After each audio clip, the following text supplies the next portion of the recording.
Bienvenidos al programa del día de hoy. Vamos a iniciar con una oración. Padre eterno, glorioso es tu nombre. Te alabamos y te bendecimos porque tus misericordias son nuevas cada mañana. Señor, al abrir las escrituras queremos pedir, Señor, la bendición y la unción de tu Santo Espíritu. Transforma nuestras vidas y guíanos hacia ti. Es nuestra oración en el nombre de Jesús. Amén.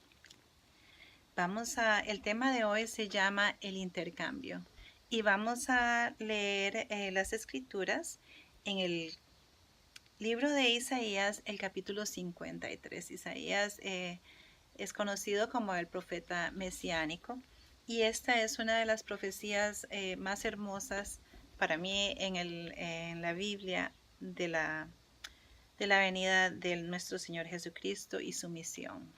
Vamos a leer. Dice: ¿Quién ha creído a nuestro anuncio? ¿Y sobre quién se ha manifestado el brazo de Jehová? Subirá cual renuevo delante de él, como raíz de tierra seca. No hay hermosura en él, ni resplandor. Lo veremos y sin atractivo alguno, para que lo apreciemos. Despreciado y desechado entre los hombres, varón de dolores, experimentado en sufrimiento. Y como que escondimos de él el rostro, fue menospreciado y no lo estimamos.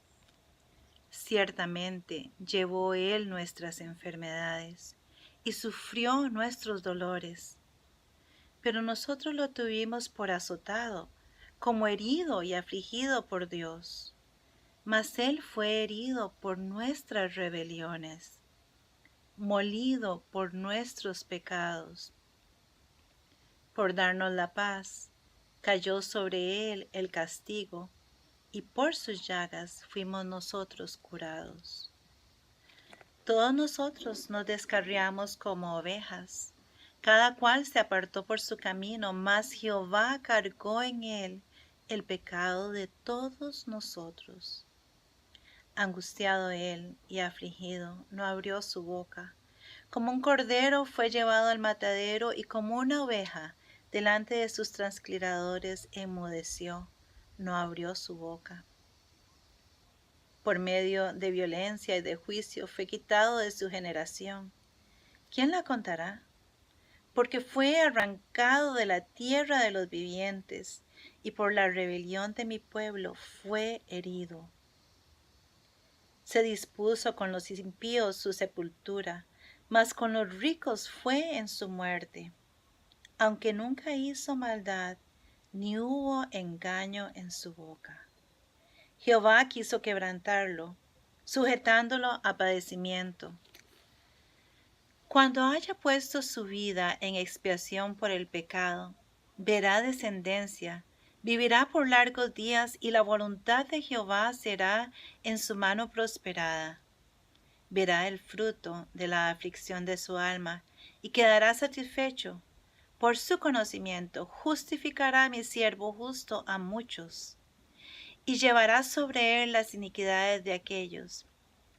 Por tanto, yo le daré parte con las grandes, y con los poderosos repartirá el botín, por cuanto derramó su vida hasta la muerte, y fue contado con los pecadores, habiendo él llevado el pecado de muchos, y orando por los transgresores.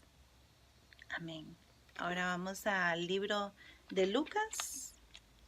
Vamos a leer un poquito acerca del cumplimiento de esta profecía que acabamos de leer. Estamos en el libro de Lucas, el capítulo 23, dice Jesús ante Pilato, y voy a proceder a leer la palabra también. Levantándose entonces todos, llevaron a Jesús a Pilato, y comenzaron a acusarlo diciendo: Hemos encontrado que éste pervierte a las naciones, y que prohíbe dar tributo a César, diciendo que él mismo es el Cristo, un rey. Entonces Pilato le dijo: ¿Eres tú el rey de los judíos? Respondiendo él le dijo: Tú lo dices. Pilato dijo a los principales sacerdotes y a la gente: Ningún delito hallo en este hombre. Pero ellos proferían diciendo: aborta al pueblo, enseñando con toda Judea, comenzando desde Galilea hasta aquí. Entonces Pilato, cuando oyó decir Galilea, preguntó si el hombre era Galileo. Y al saber que era de la jurisdicción de Herodes, lo remitió a Herodes, que en aquellos días también estaba en Jerusalén. Herodes, al ver a Jesús, se alegró mucho, porque hacía tiempo que deseaba verlo, porque había oído muchas cosas acerca de él y esperaba verlo hacer alguna señal. Le hizo muchas preguntas, pero él nada le respondió. Entonces los principales sacerdotes y los escribas, acusándolo con gran vehemencia. Entonces Herodes con sus soldados le menospreciaron y se burló de él, vistiéndolo con ropas espléndidas, y volvió a enviarlo a Pilato. Y aquel día Pilato y Herodes, que estaban enemistados, se hicieron amigos. Entonces Pilato, convocando a los principales sacerdotes y a los gobernantes y al pueblo, les dijo: me habéis presentado a este hombre con un hombre que perturba al pueblo. Pero habiéndolo interrogado yo delante de vosotros, no he hallado en él delito alguno de aquellos de los que lo acusáis, ni tampoco Herodes, porque os remití a él. Nada digno de muerte he hallado en este hombre, así que lo soltaré después de castigarlo. Tenía necesidad de soltarles uno de cada fiesta. Por toda la multitud gritó a una voz diciendo: ¡fuera con ese! ¡Suéltanos a Barrabás! Este había sido echado en la cárcel por rebelión en la ciudad y por un homicidio. Les habló otra vez Pilato, queriendo soltar a Jesús, pero ellos volvieron a gritar diciendo: ¡crucificadlo! ¡Crucificadlo! Él les dijo por tercera vez: pues qué mal ha hecho éste. Ningún delito digno de muerte he hallado en él. Lo castigaré y lo soltaré. Pero ellos insistían a gritos, pidiendo que fuera crucificado. Y las voces de ellos y de los principales sacerdotes se impusieron. Entonces Pilato sentenció que se haría lo que ellos pedían. Le soltó a aquel que había sido echado a la cárcel por rebelión y homicidio, a quien había pedido, y entregaron a Jesús a la voluntad de ellos. El tema del día de hoy yo lo he titulado El intercambio, porque he meditado en esta palabra y he considerado a Barrabás, este hombre que era un criminal, una persona que para nada hacía bien en este mundo, incluso un homicida. Y en ese momento yo pienso que Barrabás nos representa a todos y cada uno de nosotros. Nos damos cuenta de que así como este hombre no merecía en ninguna manera la salvación, no merecía la libertad, él sí estaba ahí porque había matado, porque había alborotado al pueblo, porque había hecho muchas cosas muy malas y merecía el castigo, merecía la muerte.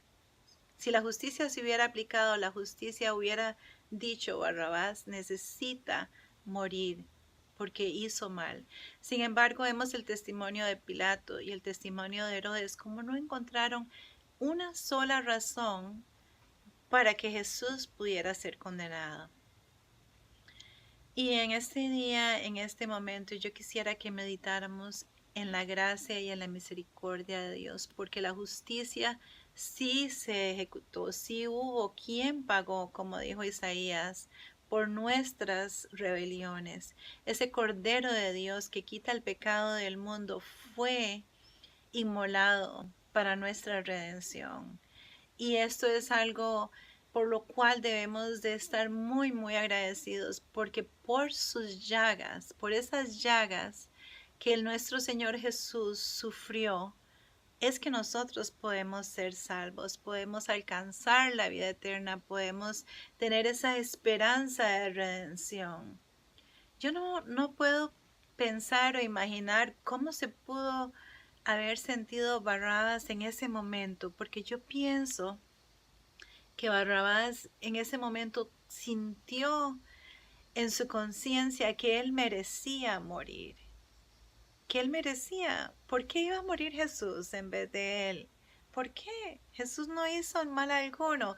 Sin embargo, tal vez, tal vez puedo imaginarme que que los ojos tal vez se encontraron, los ojos de Jesús y los ojos de Barrabás, que era un criminal. Yo no sé qué pasó con su vida después de la crucifixión de Jesús, pero yo pienso que tal vez nunca más volvió a ser el mismo. Porque tal vez si esa mirada dulce y serena y llena de amor de Jesús le afirmó, está bien, Barrabás, yo voy a morir por ti. Yo voy a pagar ese precio para que tú seas libre hoy. Y es lo mismo que Él nos dice a nosotros en este momento. El Señor nos dice, sí, Mari, el precio fue pagado por tu salvación. Yo he dado mi vida para que tú tengas vida eterna. Y es muy importante que meditemos y contemplemos en la cruz, en ese sacrificio tan inmenso que estudiaremos por la eternidad, porque es asombroso como un Dios, el creador de todas las cosas, el hacedor, el eterno, el omnipotente, el omnipresente, tomó su lugar y el mío para que nosotros podamos volver a Él y llamarle Padre, para que podamos ser restituidos a ese hogar, para que podamos volver a casa. Que el Señor te bendiga.